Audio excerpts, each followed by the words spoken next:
Bonsoir à tous. À la une de l'actualité de ce 14 novembre, le ministre des Mines s'est rendu dans plusieurs directions des services de son département. Le constat, c'est dans ce journal avec Valérie Talimanet qui va revenir sur les défis en cours. Et puis des présumés trafiquants de visas et d'autres documents arrêtés. Ils avaient aussi en leur possession des montants en francs guinéens et en euros. Enfin, nous irons à Dabola où Child Fund a offert plus de 20 000 kits scolaires pour le primaire et le préscolaire. C'est un appui aux enfants issus de familles défavorisées. C'est tout pour le sommaire. Bonsoir et bienvenue dans cette grande édition. Le chef de l'État, colonel Mamadi Doumbouya, face à la presse nationale. Plusieurs questions liées aux réformes et défis de la transition en cours lui ont été posées par nos confrères. Je vous propose de suivre quelques-unes de ces réponses dans cet extrait. Une dernière question, oui, Moussa Moui. Monsieur le Président, jusqu'où ira votre détermination à refonder cette nation dont vous connaissez presque tous les mots, car la tâche est tout de même assez grande. Jusqu'où, à quel degré vous êtes engagé à le faire? Mais aussi à rassembler les Guinéens. Vous savez, je pense que personnellement, je n'aurais pas de limite pour réconcilier nos parents, pour aussi que nos parents guinéens qui sont à l'étranger ou ici puissent penser aujourd'hui Guinée au lieu de penser région. Parce que personne parmi nous a un passeport de région. Nous sommes tous fiers de dire à l'étranger qu'on est guinéen. Et après, quand on vient à l'interne, on cherche des points pour nous diviser. Sachez quand même que la division n'arrange que celui qui divise. Ça n'arrange jamais ceux qui sont divisés. Et nous savons bien sûr que nous avons perdu tellement de frères et sœurs et la seule chose qui nous a mené à faire ça, à perdre tous ces gens, c'est la division. Le rassemblement, depuis le 5 septembre, nous sommes rassemblés. Vous avez eu ou entendu des morts guinéens pour rien. Nous sommes prêts, on est assez mature pour se rassembler.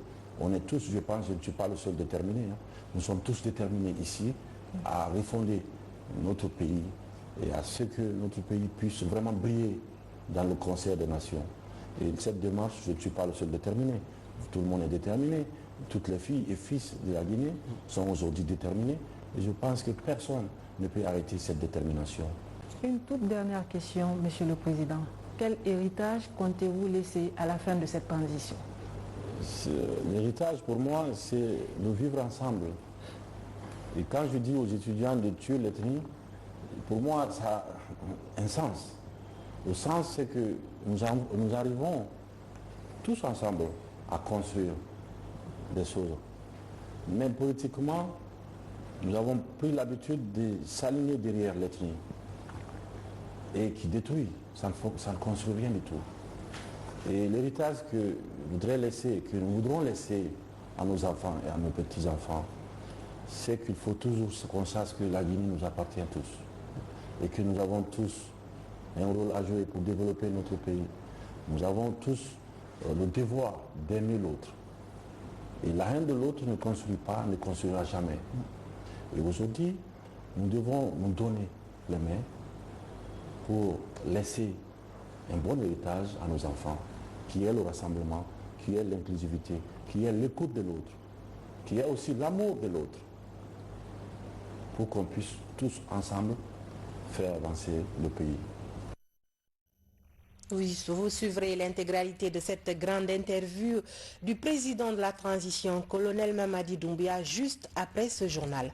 Je vous le disais dans les titres, visite du ministre des Mines dans plusieurs services déconcentrés de son département, entre autres le laboratoire national de la géologie, le bureau national d'expertise, la brigade antifraude. Partout, le manque d'infrastructures et la formation des cadres sont notés comme principaux défis à relever. Valérie Talimanet.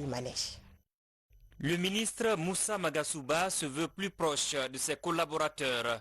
Il touche du doigt les réalités de l'ensemble des directions et services du ministère et note les différentes préoccupations. Au laboratoire national de la géologie, il se rassure de la qualité des équipements et de leur fonctionnement. Le même exercice est reproduit au PACSEM, au Bureau national d'expertise de l'or, des diamants et autres matières précieuses, ainsi qu'à la direction des géoservices et à la brigade antifraude. Je suis très émerveillé de voir des jeunes cadres dynamiques, très bien formés et malheureusement qui manquent de tout. C'est des services techniques et je trouve pour la plupart en état de... c'est délabré, tout est délabré, tout est vétuste. Il y a beaucoup de choses à faire, l'infrastructure manque, et la technologie manque.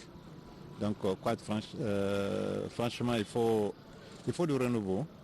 Au Bureau national d'expertise des diamants, or et autres matières précieuses, la question de la qualification du personnel et la recherche géologique accentuent les échanges. Les difficultés que nous avons dans le cadre de la recherche géologique, et j'ai demandé qu'ils focalisent son attention sur ce secteur-là, parce que si la recherche est bien faite, les diamants arriveront en quantité dans la structure officielle de commercialisation et l'État va générer beaucoup de revenus. Dans tous les services visités, le ministre Moussa Magasuba a insisté sur la formation continue des cadres, la gestion axée sur les résultats et la lutte contre la corruption dans le domaine minier. Droits et devoirs du monde du travail, une trentaine d'inspecteurs du travail partagent leurs expériences. Il s'agit de la deuxième phase de la série de renforcement de capacité des cadres guinéens offerte par le BIT, Bureau international du travail, aux autorités guinéennes. Mamadi Ternaka Misoko. Dans le monde du travail, des incompréhensions peuvent naître entre employeurs et salariés. Entre ces deux entités, l'inspection du travail joue l'arbitre et contrôle l'application de la réglementation en la matière. À Conakry, les inspecteurs de l'administration du travail se retrouvent pour un partage d'expérience. Le thème permettra aux inspecteurs du travail et d'autres également du service de l'administration du travail qui sont là, de mieux aborder ces crises, de faire face, comme le thème le dit, les enjeux et les défis d'une administration moderne. Et je suis très ravi de cette formation, parce que la formation permet à l'homme de se perfectionner. Le BIT, Bureau international du travail, aide la Guinée dans cette politique de mise à niveau de ses cadres. L'objectif est de répondre aux défis du changement tant ambitionné par les nouvelles autorités du pays. La Guinée fait partie des pays pour nous, des pays cibles. Un pays cible en fonction de son potentiel en matière d'appui, mais également un pays cible au regard du contexte politique dans lequel nous vivons. Il y a plusieurs thématiques qui sont proposées aux participants, les fondamentaux des systèmes d'administration du travail, le management, le leadership et également une politique cohérente de coordination des services de l'administration du travail. Le ministère de la fonction publique et du travail et son partenaire du BIT caressent le rêve de voir la Guinée se doter de cadres intégrés compétents qui puissent répondre aux exigences du moment. Et puis l'USTG, l'Union syndicale des travailleurs de Guinée, est engagée à assurer la relève syndicale. Des jeunes affiliés à cette centrale sont formés aux notions de défense des droits des travailleurs. Mariam Kamara. 60 jeunes syndicalistes sont concernés par cet atelier de renforcement de capacité. Ils viennent de différentes structures syndicales du pays, affiliées à l'Union syndicale des travailleurs de Guinée, USTG. Pendant 2 jours, des thèmes seront développés pour booster leur leadership et améliorer leur potentiel. C'est un partenariat entre l'USTG et la Fondation Afrique émergente. À la suite de cette formation, notre attente elle est grande, car nous voulons que la jeunesse qui sera formée se saisit de cet outil de formation pour réaliser et aussi sensibiliser et former d'autres jeunes à la citoyenneté. L'idée, encore une fois, c'est de permettre à ces syndicats-là de pouvoir justement se doter des outils pouvant les permettre, encore une fois, de pouvoir mieux réussir dans leur pratique de syndicats afin de créer au-delà de ça une certaine cohésion au sein de l'équipe de l'USTG. Ces outils de performance permettront aux jeunes syndicalistes dans leur mission de mieux défendre les droits des travailleurs dans leurs différentes structures. La salle dont vous voyez est composée des représentants des différentes préfectures. et les structures affiliées à l'USTG de Conakry. Ce que je retiens de cette formation, quand même je suis sûre, parce que hier, j'étais venue avec des idées et aujourd'hui, ce ne sont pas les mêmes. J'ai appris beaucoup de choses. Maintenant, je suis riche en idées et en pensées. Au sortir de cette formation, ces jeunes assimilent davantage les notions sur l'engagement syndical. D'autres formations sont prévues pour les régions de l'intérieur. L'Union syndicale des travailleurs de Guinée USTG prépare ainsi la relève du syndicat guinéen qui a depuis toujours marqué l'histoire de ce pays. Deuxième titre de ce journal, des présumés trafiquants de visas et documents de voyage arrêtés. Le groupe en possession aussi de plusieurs montants en francs guinéens et en euros a été démantelé par les services spéciaux en charge de la drogue, de la lutte contre la drogue et le crime organisé. Colonel Morikabar. Gassi Moussila, Fodé Chérif et deux de leurs complices en fuite sont accusés par les services spéciaux d'appartenir à un réseau de trafiquants de visas. En effet, courant novembre-décembre 2020, le nommé Gassim Silla aurait été contacté par la famille d'un certain Fontea pour l'obtention d'un visa en sa faveur pour l'Europe et proposa de prendre contact avec un certain Fodé Khalif Chérif. Ces deux individus présumés auteurs auraient demandé comme avance la somme de 25 millions de francs guinéens pour l'achat d'un billet d'avion plus 500 € comme argent de poche. Alors, ils seraient revenus avec un faux visa de la principauté d'Andorre. Donc ces deux individus ont été interpellés et on reconnaît effectivement avoir pris contact avec le nommé Alphonse Théa et le versement d'un montant variant entre 35 millions et 40 millions de francs guinéens. Les présumés trafiquants ne nient pas les faits. Ils signent et persistent sur la qualité de leur visa. Selon eux, le retard est dû aux clients.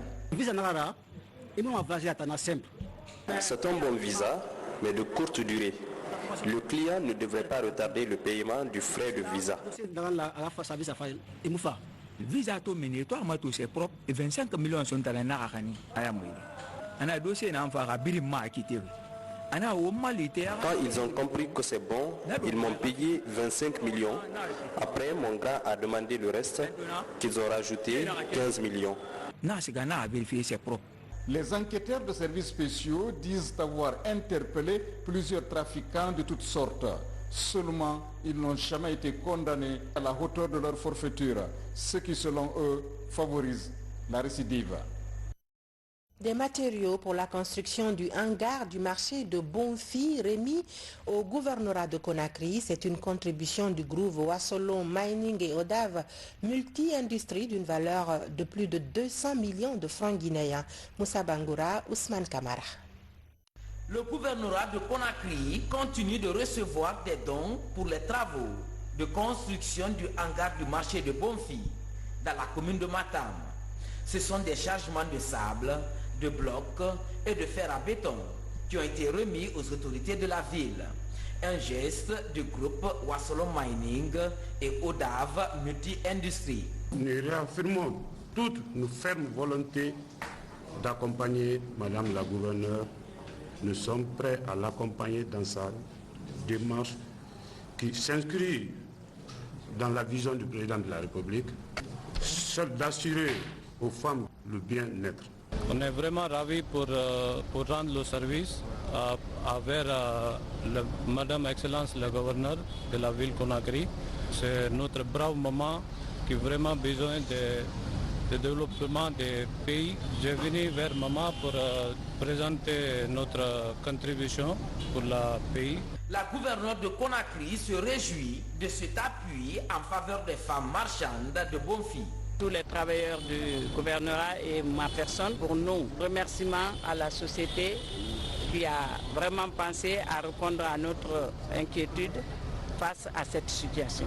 La valeur de ce don est estimée à plus de 200 millions de francs guinéens. Comment réduire les disparités entre hommes et femmes dans les services de santé? Un nouveau plan stratégique quinquennal est élaboré avec tous les acteurs concernés pour une meilleure gouvernance dans ce secteur. Ça, Maratolno.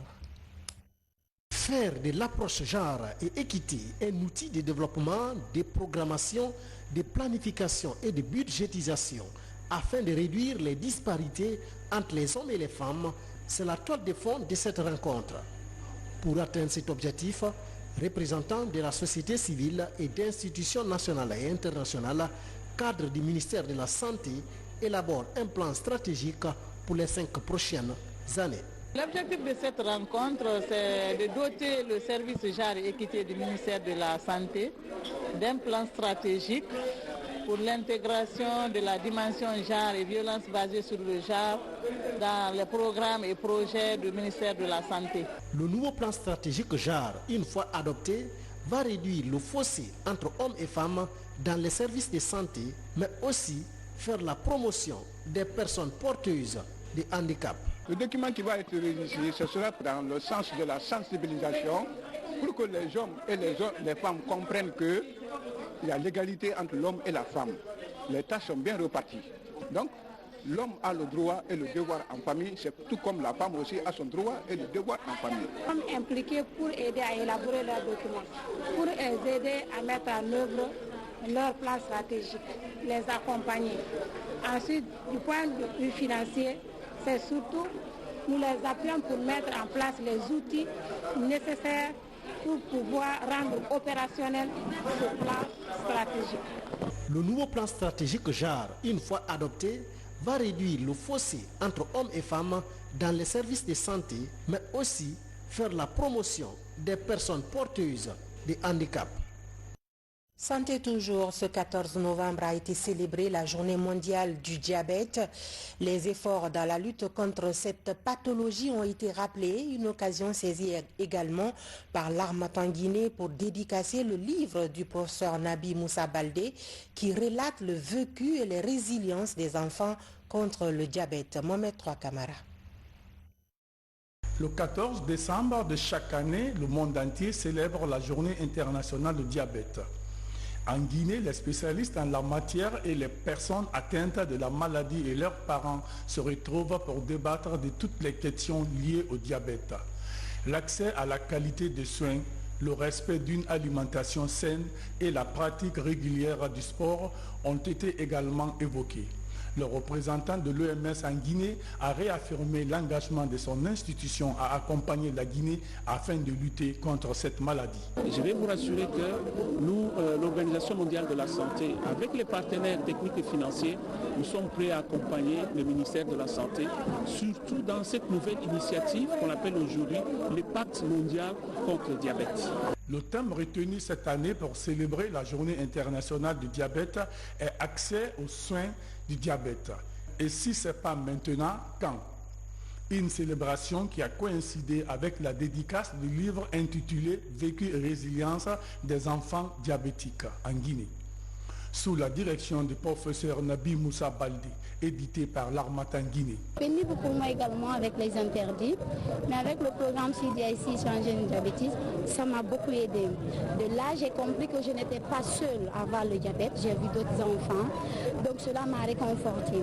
À l'école, j'avais quelques problèmes avec les amis qui ne voulaient pas trop s'approcher de moi parce que j'étais diabétique, mais je tenais le coup pour dire je n'étais pas, j'avais pas mouru parce que j'avais le diabète.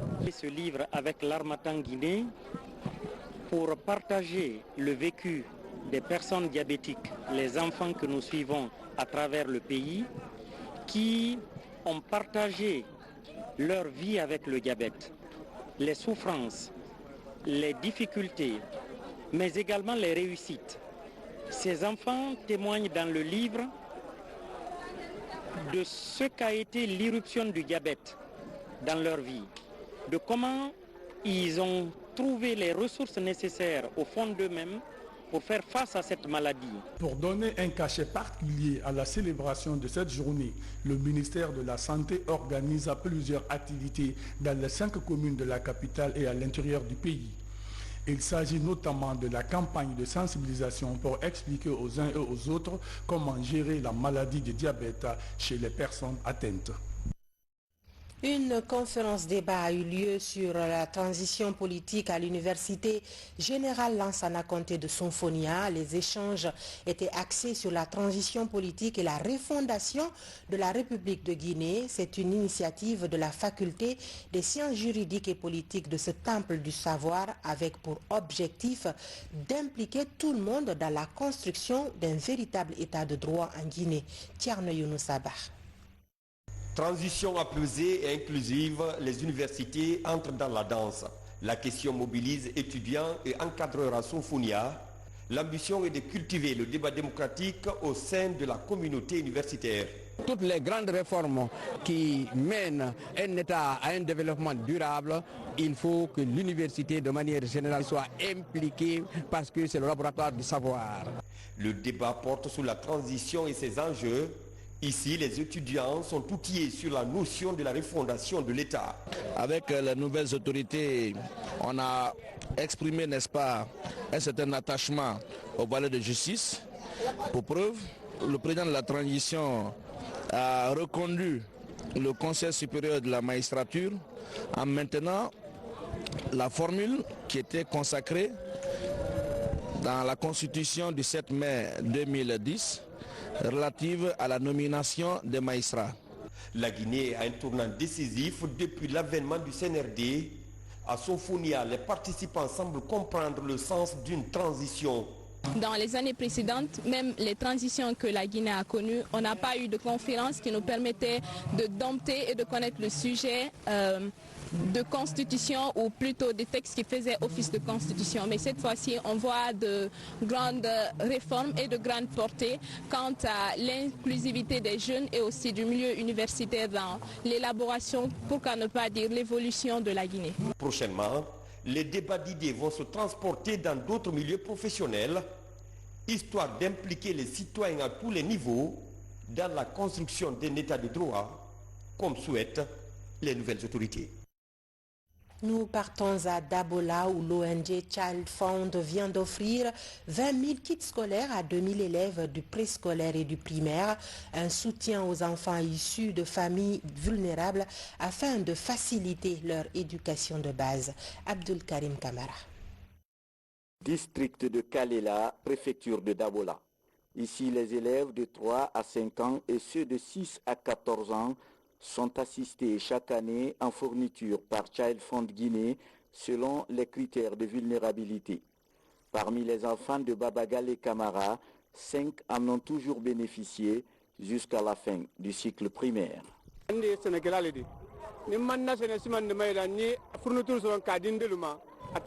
Par le passé, la scolarisation de mes enfants accusait du retard, faute de moyens pour acheter les fournitures.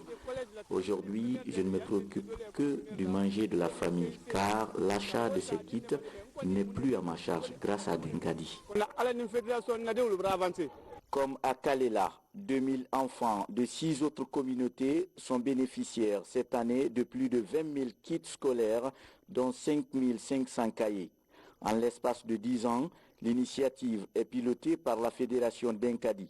Mais dans l'atteinte de l'objectif recherché, il y a encore des efforts à fournir. Le suivi et la gestion des établissements scolaires doivent être de rigueur pour la pérennisation des activités. Que j'exhorte les différents acteurs qui sont autour de l'éducation au suivi rapproché et à la bonne gestion des différents dons.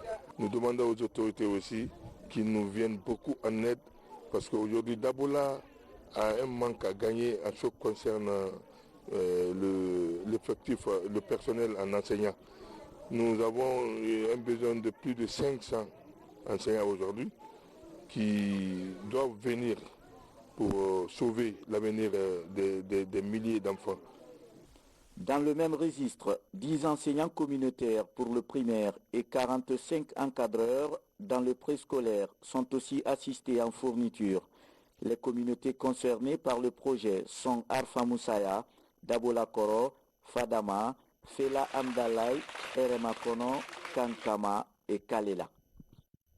On enchaîne avec ce communiqué. Le ministère de l'enseignement préuniversitaire et de l'alphabétisation a le plaisir d'informer les candidates et candidats au baccalauréat session 2021 que les diplômes seront disponibles à partir de ce lundi 15 novembre 2021 dans les DCE de Conakry et DPE des préfectures de Grand Conakry. Pour les autres préfectures de l'intérieur, l'opération de retrait débutera le jeudi 18 novembre 2021 dans les différentes DPE. Par ailleurs, les candidats admis de la session 2020 pourront recevoir leur diplôme à compter du mercredi 24 novembre 2021 suivant la même procédure. Le ministère de l'enseignement préuniversitaire et de l'alphabétisation demande aux inspecteurs régionaux de l'éducation de prendre toutes les dispositions nécessaires pour que les candidats admis de leur zone puissent être servis conformément aux mécanismes préconisés. Conakry, le 14 novembre 2021, le directeur du service national des examens, contrôle scolaire et orientation, Namandjan Kondé. Parlons à présent des soins, des produits et nourritures destinés à la consommation. Une campagne de sensibilisation est lancée pour alerter les différents acteurs de la chaîne sur la nécessité d'avoir des produits sains et de qualité. C'est une action du département contrôle restauration collective du service de contrôle de qualité. Abdoulaye Ningilande Diallo. Levée de certaines restrictions liées à la pandémie de Covid-19, les activités de restauration reprennent des plus belles. Pour mieux lutter contre les produits impropres à la consommation, les professionnels du contrôle de qualité entament des séries d'échanges avec les établissements de restauration collective qui sont les restaurants, les hôtels, les résidences et les pâtisseries. Donc nous sommes plutôt contents de cette mesure parce qu'effectivement il n'y a pas eu un suivi comme il fallait depuis déjà quelques temps et nous sommes bien évidemment à disposition de l'Office national de contrôle de qualité pour toute collaboration et bien évidemment c'est très important que les choses soient en règle. On en profite déjà pour pouvoir aussi dénoncer certains de nos problèmes. C'est une bonne information. Cela permettra de limiter au moins aujourd'hui des missions qui doivent passer dans les hôtels. Cette première étape consiste à présenter le département du contrôle de la restauration collective dans le but de sensibiliser les différents acteurs de la chaîne de valeur. Il s'agira pour la prochaine étape de procéder à l'inspection et au prélèvement des produits utilisés. L'Office national de contrôle de qualité est là pour la protection des consommateurs, donc qui sont en contact avec les consommateurs.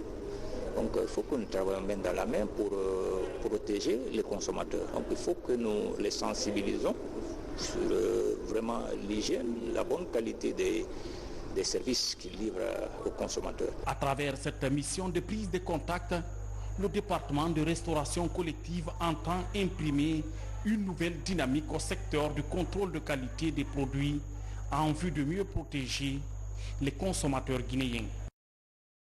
Hors de la Guinée, les travaux de la COP26 ont pris fin à Glasgow, en Écosse.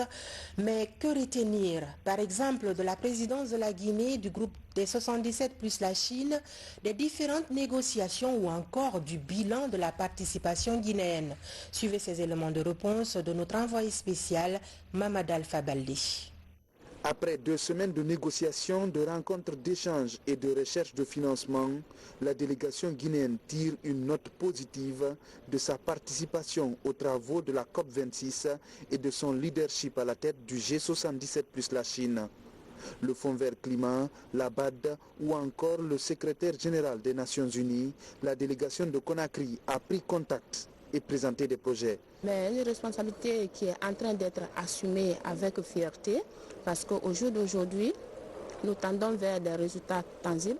Bien entendu, les négociations continuent, mais nous tendons vers vraiment l'élévation du niveau d'ambition de la part des pays développés pour financer 50-50, c'est-à-dire 50% des besoins d'atténuation, des projets d'atténuation et 50% pour les projets d'adaptation. Nous avons beaucoup à faire. D'abord, pour notre CDN, nous avons élaboré un projet de 500 000 hectares. Il s'agit de trouver des partenaires qui peuvent nous accompagner dans ce cas. Parce que ça rentre dans le cadre de la CEDEM. Dans les négociations, le pays a œuvré, comme tous les autres pays africains, à l'élévation du niveau d'engagement des grandes puissances, la simplification des procédures de financement et plus d'engagement pour l'adaptation des pays en voie de développement. Pour cette dernière journée ici à Glasgow, des activistes et autres ONG engagés dans la protection du climat ont organisé une marche géante au sein même du site pour réclamer plus de justice pour le climat. COP26 à Glasgow, justement, l'ambassadeur du Royaume-Uni en Guinée a fait une communication pour mettre en exergue les enjeux de cette grande rencontre en faveur de la planète, tout en mettant un accent particulier sur la coopération entre nos deux pays en général et en particulier sur la synergie dans la lutte contre les effets du changement climatique. Il est au micro de Ousmane Ba. Le monde se mobilise en faveur du climat. À la COP26, les pays échangent sur le respect des engagements pour honorer les objectifs de l'accord de Paris et maintenir une limite de 1,5 degré d'augmentation de la température. À l'ambassade de la Grande-Bretagne en Guinée, le diplomate explique la portée du rendez-vous de Glasgow. La COP26, c'est la meilleure chance au monde de parvenir à un accord sur les actions nécessaires pour éviter un changement climatique catastrophique et soutenir ceux qui en subissent déjà les effets. Les preuves n'ont jamais été aussi claires, comme l'a dit le groupe d'experts intergouvernemental sur l'évolution du climat dans son rapport. Il s'agit d'un code rouge pour le climat. Cette lutte contre les méfaits des changements climatiques est menée en symbiose entre la Guinée et le Royaume-Uni à travers son ambassade à Conakry. En matière de coopération, la relation guinéo-britannique se porte bien et nous continuons à le renforcer davantage avec le gouvernement guinéen. Nos principaux domaines de coopération sont les mines et l'énergie. Par ailleurs, l'ambassade travaille avec les ONG de Guinée que nous finançons sur la base des projets liés, par exemple, à la bonne gouvernance, la lutte contre la corruption, la lutte contre le mariage précoce, les MGF, la violence basée sur le genre et bien sûr l'environnement. D'autres thématiques sont aussi abordées à la COP26. Des journées sont dédiées à l'innovation, à la science, aux arts, aux jeunes et à la mode. Religion, le centenaire de la disparition du père Arsène Mel a été célébré. C'était ce week-end du côté du sanctuaire marial de Bofa et l'Église catholique de Guinée plaide pour la béatification de ce missionnaire qui a participé activement à l'implantation de la foi chrétienne dans le pays. Bernard Tonguino. Sanctuaire marial de Bofa. 3 jours de recueillement autour de la mémoire du père Arsène Mel. L'Église catholique célèbre le centenaire du rappel à Dieu de celui qui fut l'un des pionniers de l'annonce de l'Évangile dans le pays. De nombreux fidèles sont mobilisés pour l'événement. Père Arsène Mel, il a tout quitté pour le Christ, il a abandonné sa famille, ses parents, toute la richesse du monde. Il est venu pour nous annoncer la bonne nouvelle. Et cette bonne nouvelle a donné du fruit. D'ailleurs, sur sa tombe, les gens y viennent. Il y a certains qui ont la réponse à leurs questions. J'ai fait une prière sur la tombe. En 2000, j'ai eu un foyer. Je suis revenu encore en 2001. J'ai prié, j'ai déposé les bougies. Et à mon retour, en 2003, j'ai fait mon premier garçon. Quand tu pries sur la tombe de Arsène Mel, par lui, par sa grâce, Dieu peut exaucer tes prières. Ce rendez-vous est ponctué de plusieurs étapes. Les conférences débats, la procession, les célébrations pénitentielles et des messes eucharistiques. Notre présence massive à cette célébration est le signe tangible de notre reconnaissance et de notre profonde gratitude envers ce vaillant et intrépide missionnaire et aussi tous les autres missionnaires de notre pays. J'invite notre assemblée de prière à confier à Dieu, par l'intercession de la Vierge Marie, notre Mère, et du Père Arsène Mel, les grands défis de la transition dans notre pays. Et nous sommes à présent au cimetière des prêtres missionnaires de Bofa et voici exactement la tombe du père Arsène Mel qui fut enterré ici en présence des notables du Rio Pongo. C'était exactement le 9 septembre 1921. Depuis lors, le site est devenu un lieu de recueillement et de prière pour tous les fidèles qui passent ici au sanctuaire marial de Bofa. Fini ce journal, vous suivrez juste après la grande interview du chef de l'État, colonel Mamadi Doumbouya, interview accordée à la presse nationale. Grand merci à vous d'avoir suivi cette édition. Je vous souhaite du plaisir en compagnie de nos programmes.